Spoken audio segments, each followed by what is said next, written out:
Welcome to the Stay Paid podcast, where we help agents and entrepreneurs master the latest business trends to unlock growth and create a life of freedom. Brought to you by Reminder Media. Hey, Stay Paid listeners, as you guys know, we do a ton of content with the folks over at BAM Media. In fact, Luke is a featured creator over there. Well, they are hosting the real estate event of the year this October.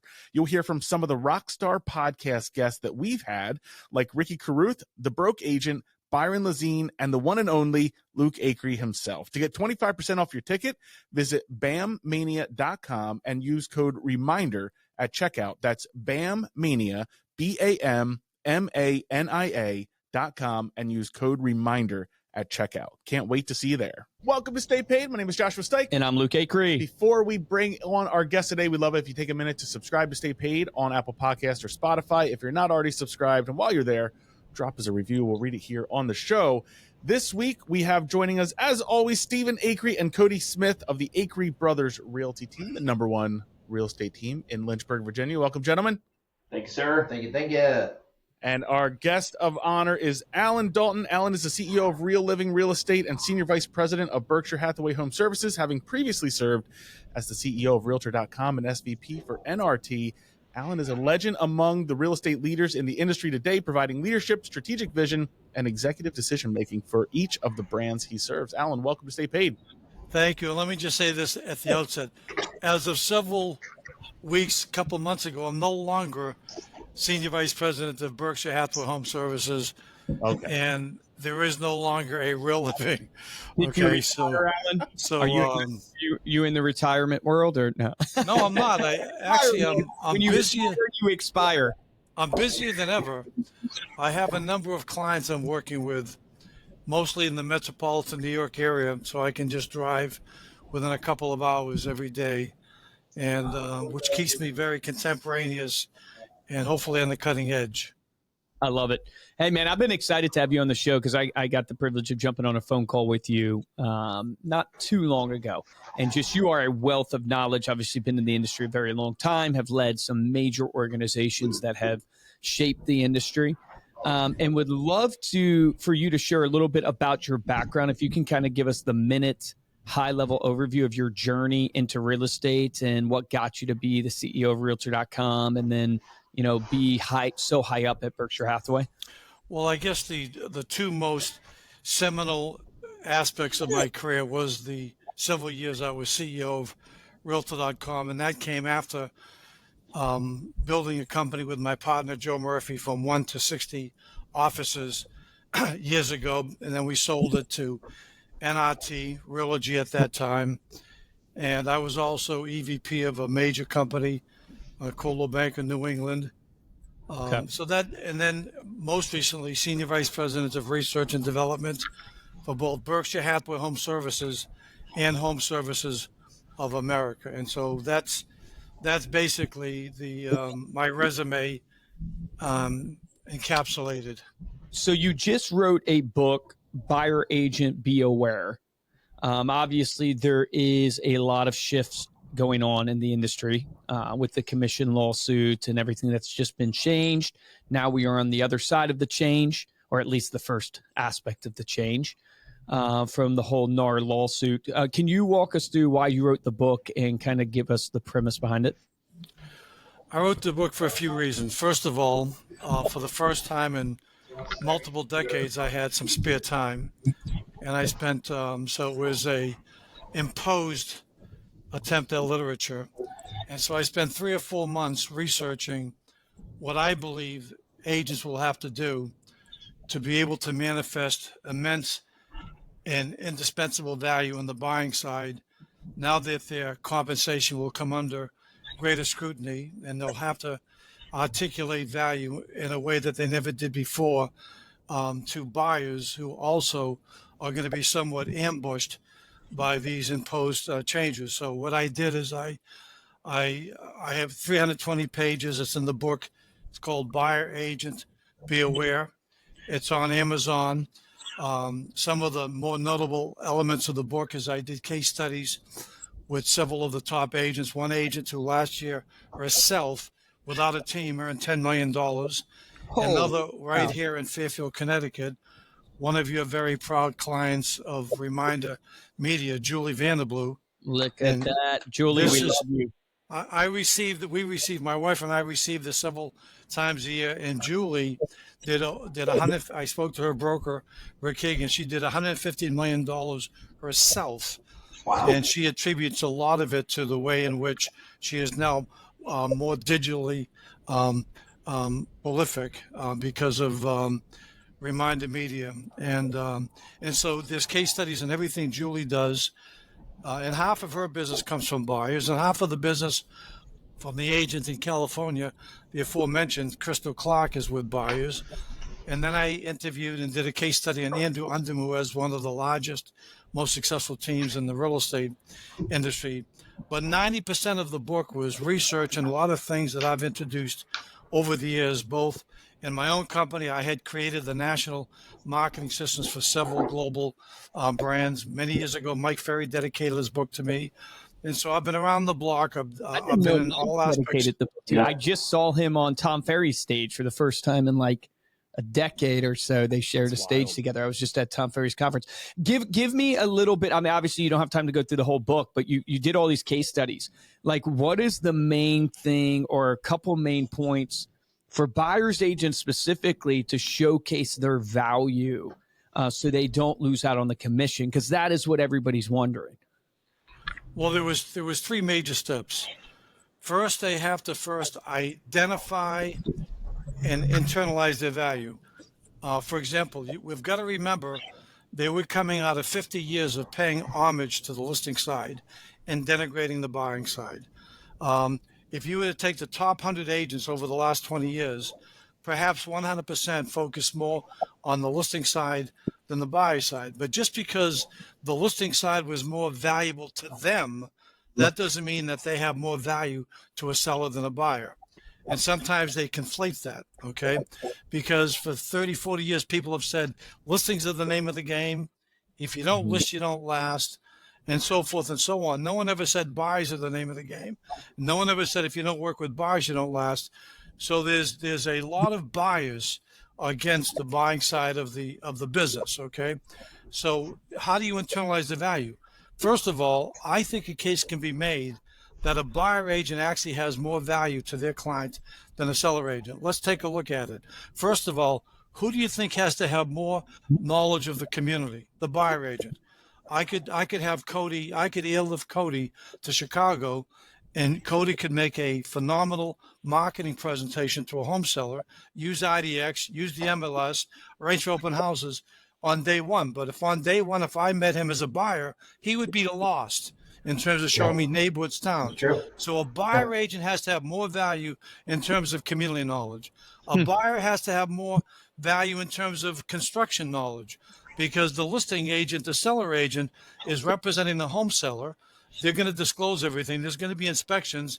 And so the seller agent should not have a predisposition to be unduly critical of the property, of this construction. But the buyer agent, their fiduciary relationship to their client is that they are one with the buyer. So they should be looking with a more critical eye. They're looking at numerous properties. So they have to have more value when it comes to construction knowledge. Who provides greater service? The buyer agent, for this reason. If you narrowly define service in terms of personal service, then it would be a tie. But if you expand the value of service to services, inspection reports, title, mortgage, insurance, the buyer agent not only has to provide equal personal service, but has to provide greater value in terms of home-related services. When it comes to negotiating value, that's a push. Who spends more time personally with the client? Usually the buyer agent, face to face. So who would prefer working with more sellers? Most agents would. So it's more of a sacrifice, and that's why agents should also understand that their fee should not be measured parenthetically just by the event. Just like if a doctor does surgery and they charge $50,000 or $100,000 or $300,000. I donated my kidney to my wife several years ago, And if we didn't have Medicare, the bill would have been several $100,000. But they're being compensated because of all the years of knowledge and expertise. And so otherwise, if a home sells in a day, somebody may be aghast. How can a realtor be paid tens of thousands of dollars? They're not being paid for the event. They're being paid because of all that it took to sacrifice the expense. So first you have to internalize value. Then you have to have a world-class buyer presentation. And I'm happy to share some highlights of that if you'd like to go there, if you want to respond to what I said. Man, he's got me fired up, guys. The listing agent, pointless. I don't need him.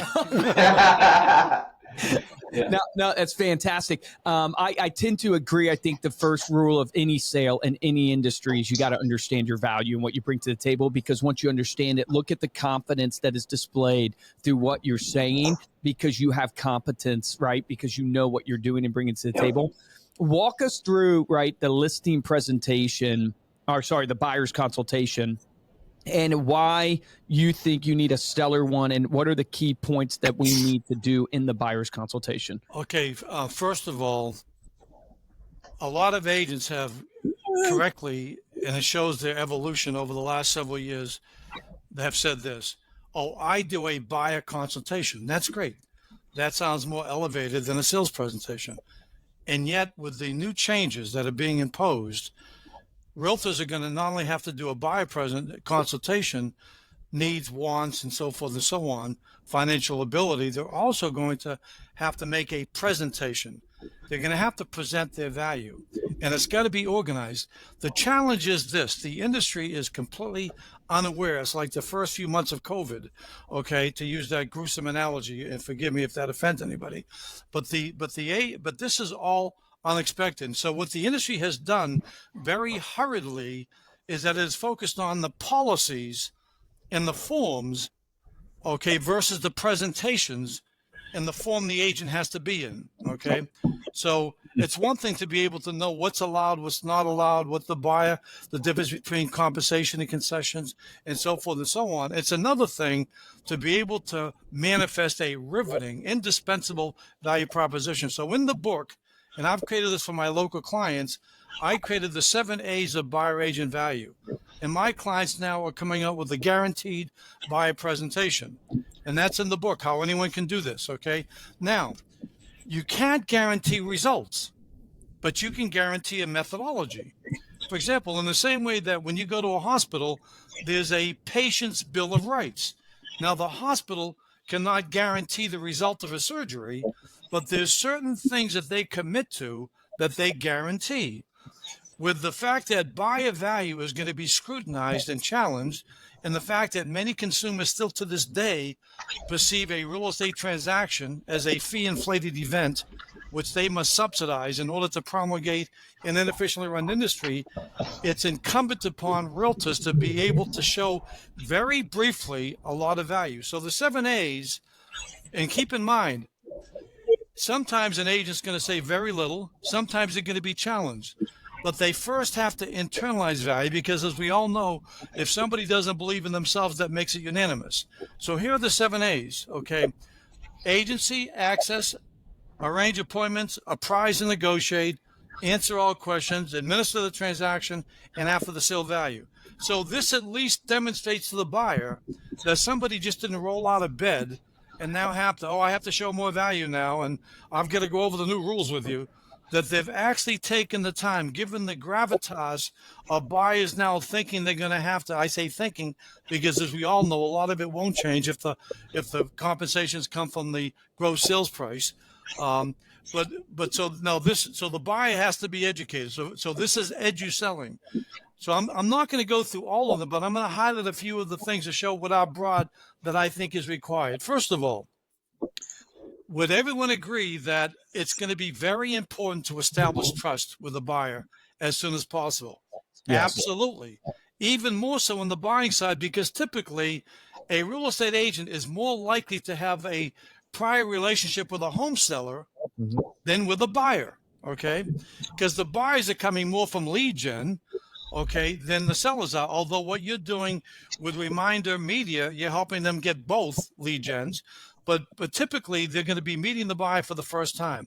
So how do they establish trust? Can they say, oh, by the way, Josh, you can trust me? No, really, seriously. No, I really mean that. No, I'm not just saying that. No, really, Josh, you can trust me. Hide your wallets. So they can't bring up the word trust because trust is implicit. People are purchasing trust, okay? No doctor or lawyer is ever going to say, oh, you can trust me. No psychiatrist is going to say, by the way, this would be between us. I'm not going to tell your friends about this because it's implicit in agency. And so now, but they still have to gain trust. So when I develop my scripting on, but it's more the thoughts. I know the industry has a scripting finish. Okay, what is my coach says? Who's my daddy? What should I say today? But it's more important is the thinking behind, because language is the clothing of ideas. Okay, so here's how you gain trust. Cody, geez, I wish we could go out and start looking at properties immediately, but now you've probably seen the new real estate governance that we can't take you out until we first agree to work together. I'll make this very brief, but I want to be comprehensive. First of all, what do you expect from your buyer agent? Okay, now that's a good question. When you say, what do you expect from your buyer agent? Because no buyer is ever going to be able to articulate these 7 A's. And then after they say what they expect, you can say, well, with all due respect, we do a lot more. You're not expecting enough. That's why we put together the 7 A's. Great line. What a great line. You're not expecting enough. That's so good. Yeah. Thank you. And by the way, and when you say, what do you expect, that begins the buyer presentation. It's consultative, it's collaborative, it shows confidence, and you establish immediate control because the person asking questions is the one in control. Now, then you say, well, the first A we have, and you can hand the people the little brochure. The first A is agency. That means that you and I will be as one. I'll be representing you. Seller agents represent seller. Buyer agents represent buyers fully. Dual agents don't represent either, but they can assist both. But we won't. That's not what we're here to talk about today. But if that comes up, we'll cover that. Okay, and I can cover that today if that does come up. But in terms of agency, not only will I be representing you in the traditional way, I also want to point this out, Cody. Cody, this afternoon, I'm not going to ask you any questions about your finances. I'm not going to ask you what type of home or neighborhood you're looking for. I'm not going to ask you if you have a home to sell. Josh, I'm not going to ask you what's your timetable. I'm not going to ask you any confidential information this afternoon, Cody, until and unless you first ask me to represent you. Yeah. Because if I'm not representing you and I'm privy to this information, were I ever to be representing another client against you, that could be used against you. Do you understand that? Okay, great. Now, time out. What does that do? Whew. That completely establishes trust because 99.9% of agents, unless they've heard me or read my book, would never have even thought of saying that because they never had to for the last 30 years. The next point elevates your professionalism immediately. Absolutely. It's ethics. It's not just ethics, it's ethos. Ethics is what you have to do. Ethos is what you should be doing. The other thing I'd like to tell you about agency is that the buyer agent, because they represent the buyer, they'll be doing everything they can to extol the virtues of the property. They'll even be using ChatGPT to help them with their narrative, to make the property even sound more romantically seductive, okay? I'll also use ChatGPT, but I use ChatGPT and AI for my buyer clients to critique the property, to critique the town, to come up with reasons why somebody shouldn't have to offer that much. Now, obviously, Cody, no town or home is perfect, so we don't want to use that against us. But just so you know, that's how serious I take agency. The next thing is access. We'll talk about off and online properties. Arrange. We're in a low inventory market. That's critical. I've made a science of working with listing agents, even little things. I'll make sure I turn off all the lights after every showing. I have fantastic relationships because you can't afford to lose out. And then in terms of the access, I don't want you to be limited to just properties on the market because that's only 2% of the properties here in Lynchburg are on the market. Would you like me also to look at properties if you see a certain street, a neighborhood, near a house of worship you're interested in? Would you like me to see if I can help you with that? The more it's interactive, better. Then a price and negotiate. In terms of a price, Okay, Luke, most good buyer agents will do a buyer CMA, but that's not enough for my clients. See, a buyer CMA only gives you an estimate of value. I do a buyer MMA, a buyer merchandising market analysis. I want to make sure that my clients aren't just buying a home just for lifestyle reasons, but also as a sound investment. So I'll do an analysis on the potential improvements that could be made, what they would cost, and how much you can make on the property as an investment. Cody, how does that sound to you? Okay, great. Then we go to negotiate. I have a lot of stuff on that. It's in the book. Answers, a lot of stuff. Administration. We've done thousands of transactions. We've made a science out of seamless transactions. The transaction is more litigious, more complicated than ever before, and it should not be the purview of amateurs, okay? And then after the sale value, that's my favorite A, okay? Because a lot of realtors in Virginia, I overhear them. I don't point it out to them, but they say this all the time. Oh, I've got to do a better job of keeping in touch with my past clients. Cody, I don't have past clients, because if they're their past agent, what do you think that makes them? If that means they're a past agent. I want to be your agent for life. In fact, what I do is I provide all of my clients with my real estate and financial planning system guide. This is a self-help guide, because a lot of people end up not regretting enough real estate, moving at the right time, not doing improvement, not knowing when to move, improve, or relocate. So I'm going to send this to you. And then the other thing I have is I have my clients only home services directory of all of the vendors, electricians, carpenters, landscapers. A lot of people call this a 5-year head start. But Cody, I know we're getting ahead of our time. Let's get back to the transaction. So based upon the 7 A's, okay, in terms of agency, access, arrange, apprise and negotiate, answers, how we'll administrate the transaction, and after the sale value, in your opinion, do you feel that I can do an effective job of representing you? Yeah. Okay, great. Now, all we have to talk about is the contours of the agreement and the compensation, okay? The compensation, now, fees are negotiable, okay? I've said that my whole life. I get in trouble even though I can say that, but we won't get into that. But the point is this, fees are negotiable. And so every person listening to this, that's something they're going to individually negotiate. But no matter what fee they're going to look, they've got to support it. Here's how I recommend them bringing up their fee. Okay. Oh, in terms of our fee is a blank % contingency fee. Now, Jody, do you know what it means? Do you know what a contingency fee means, Cody? Well, I guess we don't pay anything exactly, but it's not just that. Let's say you find the right home, but you can't agree on the terms. Guess how much you're going to pay me, Cody? How much? 0. Now, let's say you find the home, you agree on the terms, but the home doesn't pass inspection. Cody, guess how much you're going to pay me? 0. Let's say we do all of that, okay? Let's say we do all of that, so there's no fee. Now, our typical agreement is 90 days. Some companies do a year or 2 years, but I believe, I'm optimistic, we'll just do 90 days, okay? And I could be working for 60 days, and if I can't satisfy you, that's why it's a contingency fee. I would be paid nothing, okay? Now, let's say that the seller offers to pay blank fee, what you're offering to. Guess how much you'd pay? 0. Another example of it's a contingency fee. Let's say that you end up paying blank fee. In most cases, we're going to try to have that come out of the gross sales price. So that's the same as it's been the last 15 years. So basically nothing has changed except that you have now more forceful, dedicated representation, because that's what this has been all about, because buys were they were underrepresented. The fee they were paying anyway because it was coming from the proceeds, but they want to make sure that they get the credit for now, even though there's no economic change. All it is a shift in the settlement statement, okay? So basically, now let's talk about what you're looking for, okay?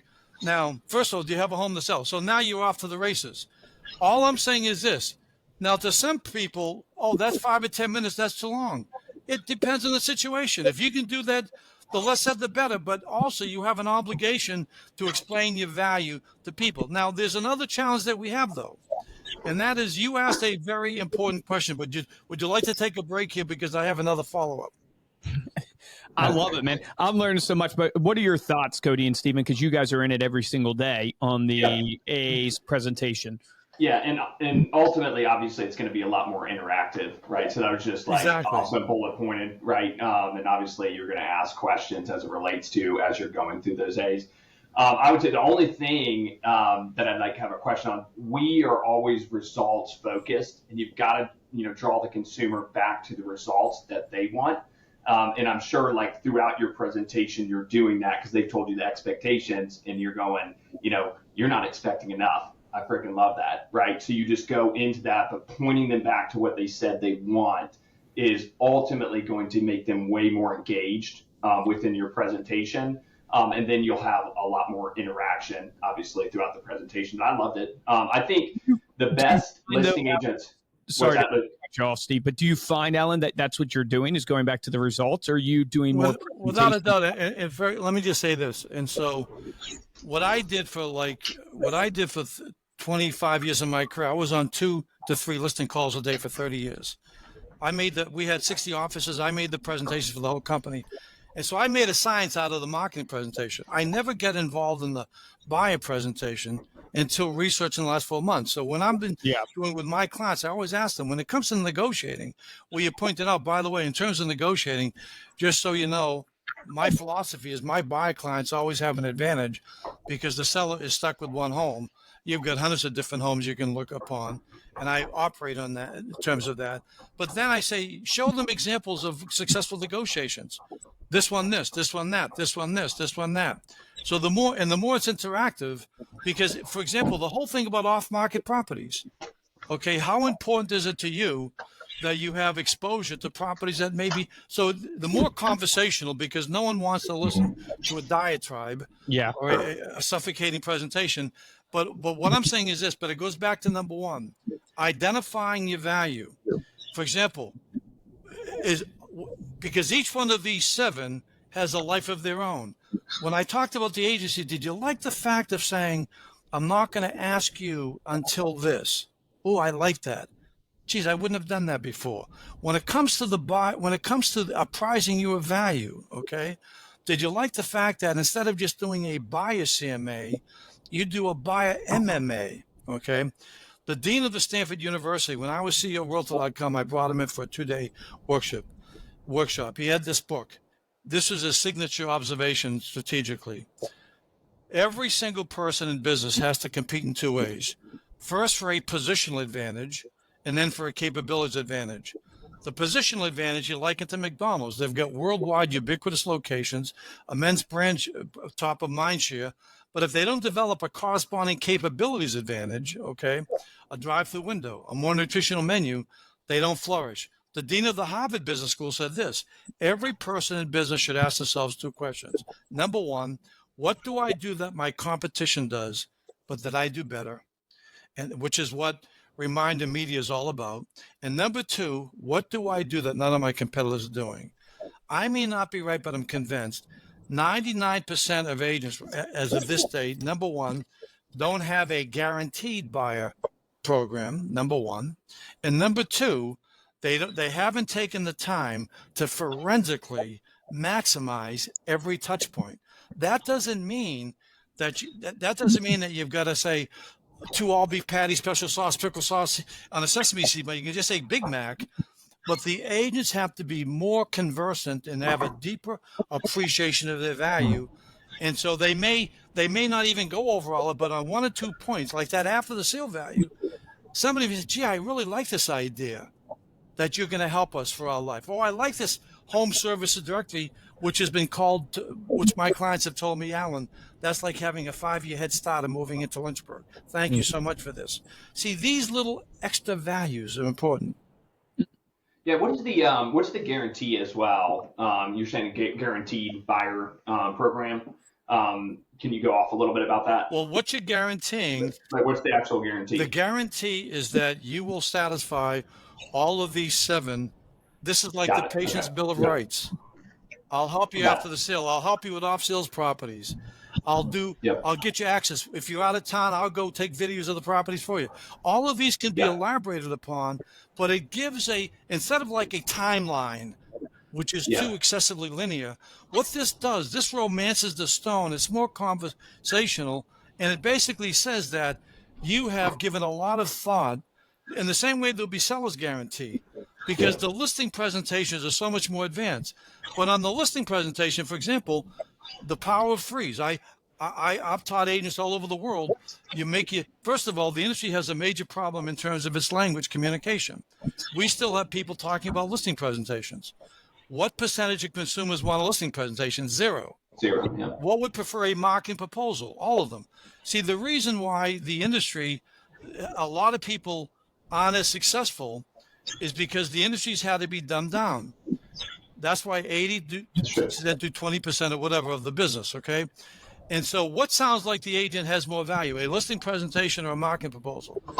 And so in the marketing proposal, I've taught my agents to say this, as what I did for 30 years on thousands of home sellers, okay, including when I listed President Nixon's home. Folks, Mr. President, you'll love that, Cody. All marketing comes down to three words: range, reach, and influence, okay? Range is the internet. Reach is IDX. Influences is how I'm going to mobilize the real estate community and the buyers, okay? Because it gives a structure. Yeah. It gives a format. If we have 1 million realtors, trust me, there'll be 1 million different listing buyer presentations. They'll be all over the map. Yeah. And one of the reasons, because who would have thought 10 years ago that Luke would begin by asking this question: will buyer agents be necessary? But that's a question that's out there. Now, let me share with you okay, why that's excessively problematic. Here's why. Because if it happens, it's because the real estate industry forced it to happen. Because the public actually has more value in a realtor than the industry has itself. For example, if you ask most realtors why a home doesn't sell, they'll automatically say price. Well, if the home doesn't sell because of price, that means it does sell because of price. So there's no value. You're an overpaid appraiser. What's the difference? A home doesn't sell because of ineffective marketing, because price is part of marketing. But these aren't semantics. These are or how many realtors have said this? The market determines the price. No, the market has never determined the price. The public doesn't think it, but we do, because it makes life easier so everyone can come into the business. This is the easiest business to get into, but it's the most difficult to be successful at. What do you mean the market doesn't decide the price? Here's why. Okay. Yeah. Here's why. Sure. Okay. And thanks for your interest that you would respectfully challenge me on that. I love this. Okay. Here's why. Okay. And I'll give you an analogy. If you sold $1 million worth of stock as a stockbroker, do you have any idea what your commission would be? I don't. It would be about $20, okay. $50. Okay. Now, would you sell a home for $50, $1 million? No. Why would you ever think you deserve more? Because the stockbroker only makes $50, because who do you think determines what stocks sell for? The market. Can you negotiate the stock price? No. Does the stockbroker stage the stockbroker? Do they network? No. Sure. Real estate, the market has never determined the price. It only influences. What determines the price? The seller, the seller agent, the buyer agent, the lender, the appraiser, all of these stakeholders. But the industry defaulted and collapsed all of the complexity and it makes the industry look like the Confederation of Dunces, okay, that we don't even understand. We don't even understand how our industry works, because 99 and all of the coaches, who's my daddy, all of the coaches have said this, okay, homes don't sell because of price. Treat your business like a business, which is the stupidest idea ever. No, treat your business like a professional practice. A business has customers, a practice has clients. That's why 99.9% of realtors can never sell their business, because they've dealt with customers. That's why Reminder Media is helping people convert their databases into client bases. That's right. Exactly. Said Allan. No, you're converting past clients into forever clients. Yes. Okay, but so in other words, so the market influences the price, because otherwise, why am I paying you anything? What do you do? Yeah. The buyer still decides the price. You're just getting the eyeballs to bring in multiple buyers so that you can, you can market it well and get a better price. But that doesn't decide. The buyer decides the market value. No, because here's the thing, Cody. Yeah. if you had one buyer and 10 different home sellers of that same property, do you think you'd end up with the same price on all 10 sales? Of course you wouldn't, because the sellers also influence it. That's why there's counter offers. Yeah. Okay, because that's why it's a negotiating. See, one of the reasons we're going to have a problem on the buying side is the industry actually. Confucius once said this: all wisdom begins by properly naming things, and if you don't properly name things, kingdoms will fall and dynasties will tumble. What do we call the person who represents the home seller? Get a load of this one: the listing agent. But Cody, don't you think you do a lot more than just list the property? Yeah. For sure. And, of course you do. Do you think? This is Cody, by the way. I'm Steve. Okay, Steve. I'm sorry. I can't even see Cody. Gotta get Cody on the camera, Steve. Yeah. I just want to make you know. Okay, forgive me. Hey. By the way, Cody, you have a first name like my family's last name, the Dalton gang, because the Daltons were in all the old cowboy movies. But anyway. Yeah, Wild Bill, baby. You got it. But I'll say this to you, Cody, to my right here. Okay. Don't you think you do a lot more than just list the home? Okay, of course you do. Yeah, of course. Now, Shakespeare and Hamlet said, suit the action to the words and the words to the action. Okay. The buyer, see, that's going to be a problem because the buyer agent, it's clear they represent the buyer. Mm-hmm. Who does the defense attorney represent? The defendant. Who does the plaintiff represent? The plaintiff. Who does the listing agent represent? That's murky. See, a lot of buyers already think they should go directly to the listing agent. Would you agree? Yeah. Yes. Yeah. That's going to be exacerbated now because they're going to try to be emancipated from having to pay fees, even though they don't understand how really the inner workings, because you're not going to have a chance to meet with all of them. Because now, why wouldn't I want to go to the listing agent? Who has more knowledge in the property, the listing agent or the buyer agent? The listing agent. Okay. So now, the words listing agent, that doesn't sound oppositional. That doesn't sound intimidating. That sounds so welcoming. Why don't I just go to the listing agent, the friendly listing agent? Because the industry is so stupid that it hasn't even figured out how they're stepping on their own ear hose. We're reducing our significance. It doesn't sound representational. At least the buyer agent sounds representational. So listing agent sounds like you're representing a piece of paper. Yeah, Allan, is your argument, if I'm putting a summation on everything I'm hearing from you, which is really, really interesting, and so much knowledge, but my summation would be this: words matter and presentation matters. So words matter because it defines things and it articulates to people what your value is, and how you present those words to people matters. And the real estate industry has done a poor job, especially on the buyer side, defining what the value is. And so it all comes down to the top producers, the ones who are doing 90% of the business. They're just gifted articulators, like they're gifted communicators. And so they're able to communicate their value versus the ones that are not. And your argument to the industry is, if you guys don't get ahead of this and want to, you almost have two options. Here's how I see it. If you don't get ahead of an industry and kick out the bad realtors, what are there, 1.5, 1.6 million realtors? Yep. There could probably be 500,000 to 600,000 less. Yep. Now, I wouldn't want that because I sell to realtors. The point being is, there could be 600,000 less. Give a comparison industry, financial advising. There's 700,000 financial advisors, right? So you think of it like a comparison of an industry. Financial advisors are way more regulated. It's way harder to get into being a financial advisor or financial planner than it is a real estate agent. And your argument is essentially you will be replaced by a super app, like a Zillow trying to create the super app, not because you should be, but because you're going to walk yourself into that because you don't communicate your value well. You don't basically take on the form of what a good professional is. Am I summarizing your argument? That's a great summary. And I would say this to reinforce what you're saying. Everything begins with the first point of contact. When people come up and ask a real estate agent, how's the market? Okay. And they've been taught to say things like, it's unbelievable, it's great, I've never been busier, all I need is a few more listings. Geez, I'm sorry, here's 3. Wish we had known, okay? They've basically been trained and coached to give people weather reports, okay? They become conversation killers. And even if they say things like, well, that depends if you're a buyer, seller, investor, that's cornering people. That's low life, okay? They should be basically saying it's an opportunistic market. There's great opportunities for buyers, sellers, and investors. Now I'd like to ask you a question. When do you think you might be making your next real estate move? Well, maybe in a couple of years. Well, it may be too soon to start talking about the marketing of your home, but let's get together on the merchandising, a word the industry doesn't even use because we only use the word staging, which is transactional. Okay, but then at the end of that, they should be saying this. And by the way, Steve, I've been meaning to ask you, I would love for you to become one of my real estate clients. Now, no coach has ever been encouraged agents to say that in the history of the industry. Here's why.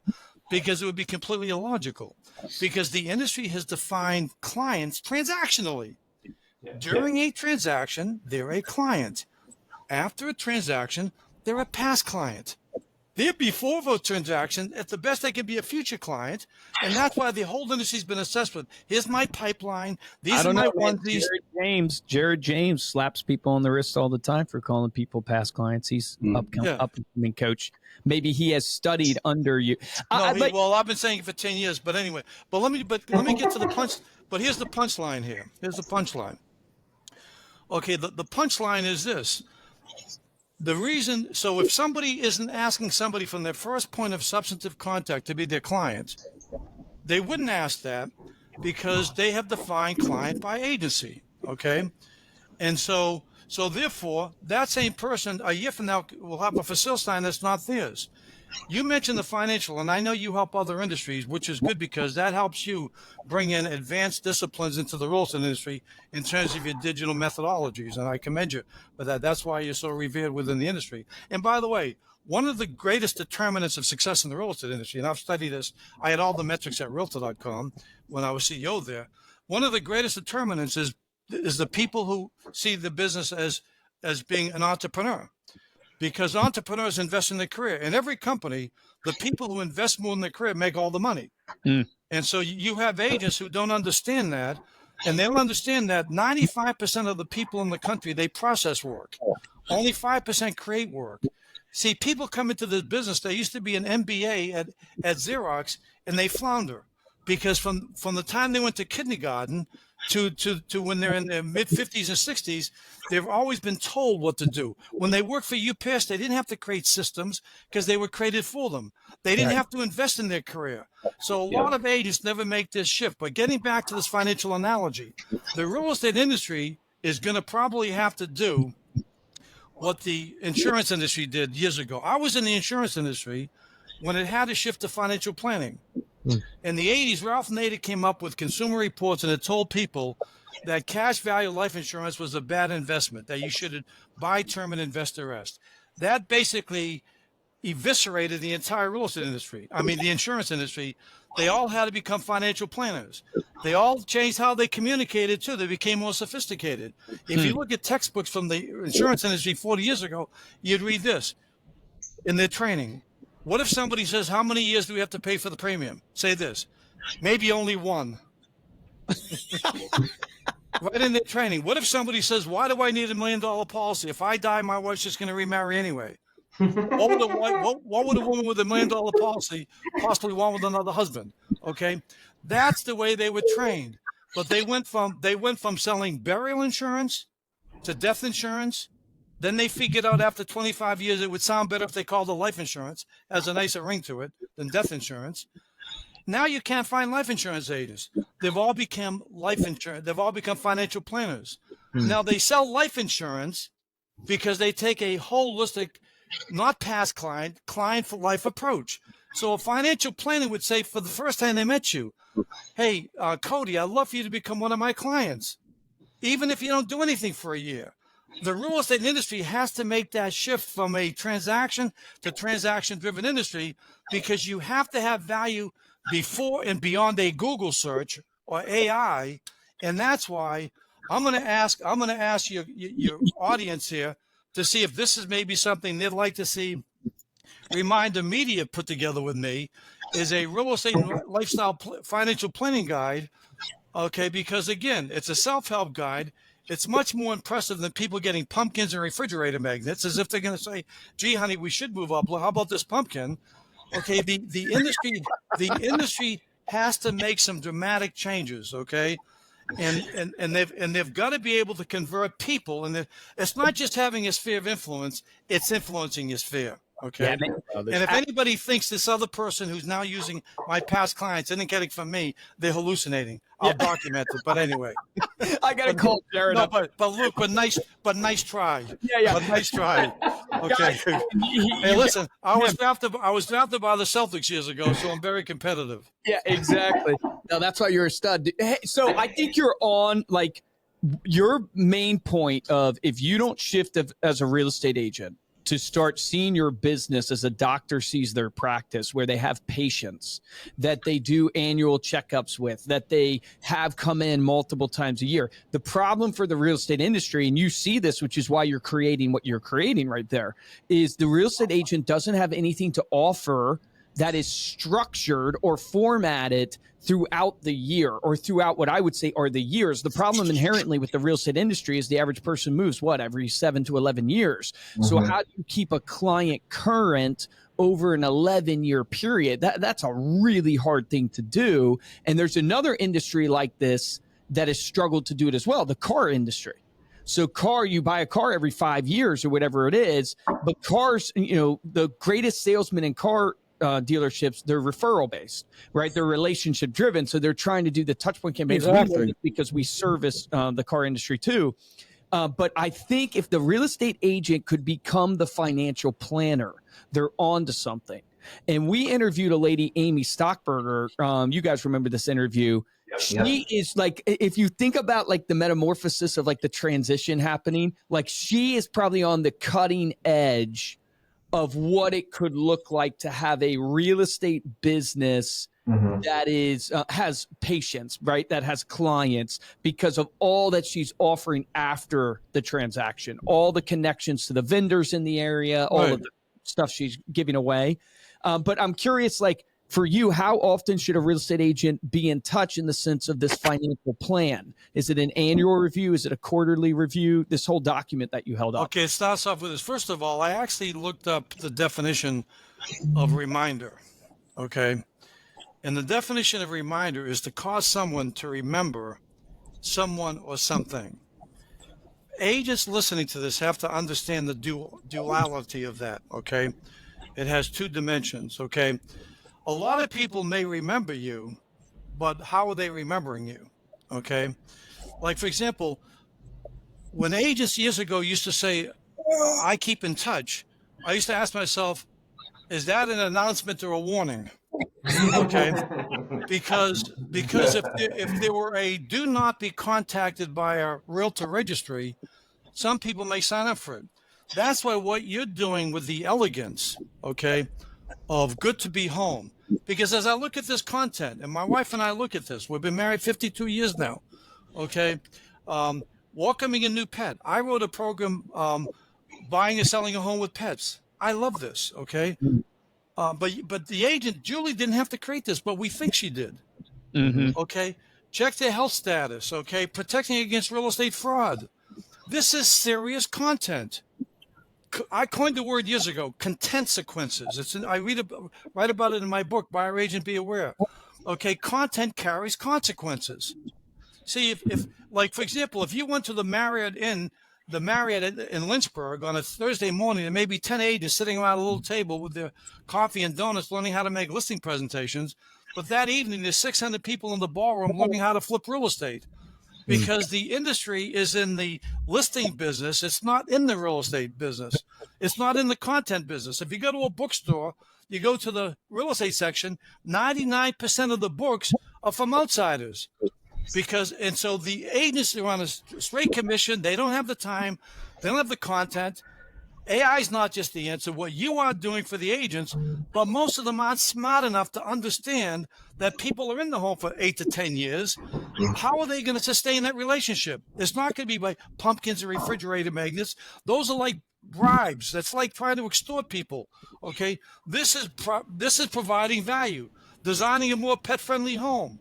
71% of people have pets. Do agents understand that? They should bring these to the open house. I think the public likes their pets more than realtors. That's just me, okay? then you've got home upgrades for $100 or less, okay? And then all of the dietary things. I mean, this is not only having people remember you, it's remembering something. You have to have both. Yes. But it's both. Like, there's a duality into the magazine, right? And people don't have to use the magazine. It's just a one concept, one tool that they could send. But what you're showcasing is professionalism. You're showcasing a gift. You're showcasing non-solicitation because of the value and the elegance. But at the same time, you are showcasing credibility in your knowledge. And I always tell people, if you look at the psychological journey of a buyer, buyers want to buy from people they look up to.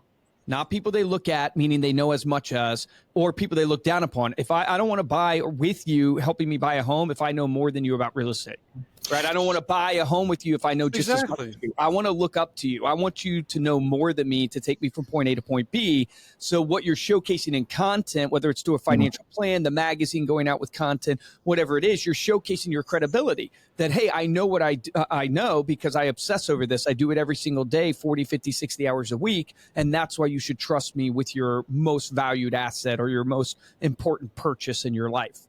Hey, Luke, let me also say this, if I can get a word in edgewise there. That's a joke. Okay. Let me tell you what I love the most about Reminder Media. You're operating at the macro level. That's why I know you attracted Daryl McPherson's, because Daryl's whole career has been the macro level.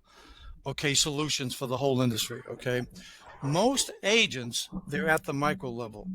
Most teaching is at the micro level. Even a great program like Ninja, what is it called? It's called Ninja Selling, because 40 or 50 years ago, the real estate industry was a selling industry. Now it's a marketing and social media industry, and a lot of people don't realize the difference, okay?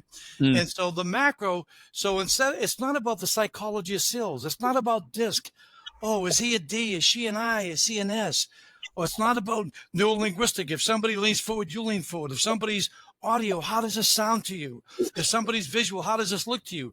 Those are all interpersonal dynamics. But here's the problem. 75% of the people, according to National Association of Realtors, home sellers, only meet with one agent. 75% of buyers only meet with one agent. The challenge isn't people's presentations. The challenge is getting more people to make presentations with. Yes. That's at the macro level. That's at the top of the funnel. And at the top of the funnel is sociology. Start with the definition of marketing. Marketing means first determining the unmet needs of the marketplace. For example, many years ago, my company, it's defunct now, we sold it. I created the renter to buyer assistance program because I saw the industry. Wait a minute, the industry's only talking about first-time buyers. That's a misnomer. 99% of first-time buyers are renters. So I created the renter to buyer assistance program.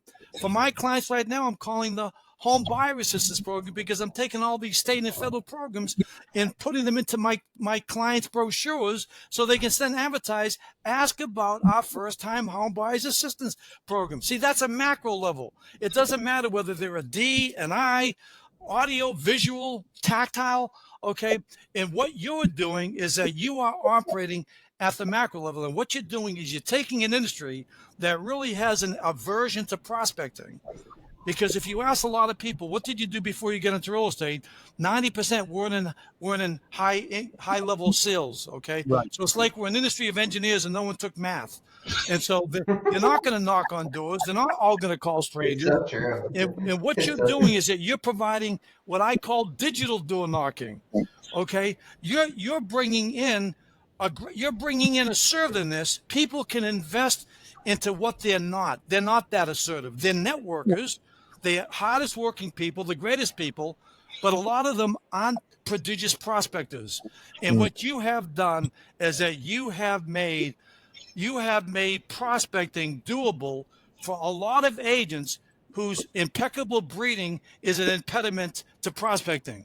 Okay, they're not going to knock on doors. They're not going to call FSBOs. They're not going to call expires, even though they should. And that's what they have to understand. So you can help people make hundreds of thousands of millions of dollars because you're systematizing what they can't do on their own. And anybody who listens to this, I don't care, although I love you to go, the buyer agent, be aware. okay, on Amazon. But even if that's the case, more important, because I'm near the end of my career, is that they should be all over your systems, your service. The broker should make more important to that, because I'll tell you right now, you're offering solutions. A lot of people are spending money on the coach. What's the coach asking them? How did it go last week? What do you think you do differently this week? Okay, if you had to do it all over again, are you trying this? Are you trying that? But the consumer wants content. The consumer wants solutions. The consumer wants systems and services. The top agents, the Julie Vanderblues, the Stephen Lacotes, you understand that.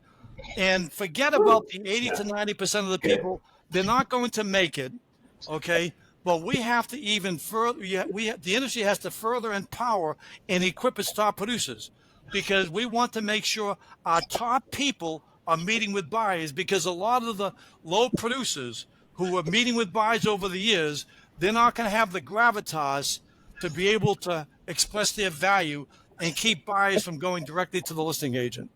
Dude, you can start a rally, man. We're gonna have to have you back. Yes, this guy's on fire. We're gonna have to have you back, because there's so many things in the industry I want to pick your brain on, and you just are a wealth of knowledge, getting your thoughts and your opinions on it. But we're already at the hour, so we'll wrap up. I'll throw it to you, Josh. Yep, like Allan said, you can get the book over at Amazon. Go buy his book. Aware. Allan, how else can people connect with you? I'll give you my email. It's ALLAN, Allan Dalton, DALTON, consulting, CONSULTING, @gmail.com. And I'll give you my cell. It's 805-338-8796. Awesome. We appreciate you. 805-338-8796. No, listen, it's been my pleasure. I love how professional you do these. Okay, this is like, I watch all these sports podcasts. You're such a cut above what the industry is doing writ large. Okay, and God bless you. Continued success. If nothing else, ladies and gentlemen, my ego has gone to the moon. Luke, after this meeting, like, no one's gonna be able to talk to him. No. Listen, you're right. You're right on the cutting edge, because you're bringing content and automated delivery systems, and that's what the whole future is all about. Yes.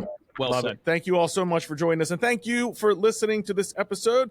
You can get all of the show notes, including the contact info, the link to Allan's book, his number over there. We're going to put in the show notes, both of this episode and over at staypaidpodcast.com. If you enjoy this episode and show your support, head on over to Apple Podcasts or Spotify. Drop us a 5-star review along with a comment. And the best way to support the show is to simply share this episode with someone that you know. If you want to get hold of me or Luke, you can email us at podcast@remindermedia.com. And, of course, you can message and follow us on Instagram. We are at Stay Paid Podcast for this episode of Stay Paid. I'm Joshua Stike. Guys, I'm Luke Acree. Allan, thank you again, man. You are a wealth of knowledge. I have learned so much just in our 2 interactions. I'm looking forward to more building a relationship with you. I have an action item for everybody. I have multiple, honestly. One is stop saying past clients, or Allan will haunt you in your dreams. Stop saying past clients. But a better action item for you is you have to get really, really clear. If there's one thing that Allan is clear on, is he's clear on, you have to be clear on your value and messaging that you're delivering to your buyers and to your sellers. And most of us go through life unintentional, and we're not intentional about what we're saying. And he's laid out for you a framework today through these A's and this guaranteed agreement that you can go back and listen to. You can call him up. I'm sure he would be more than happy to send it to you. But remember, that is truly the key. And the difference between top producers and mediocre producers in every single industry is top producers take action. Take action on that today.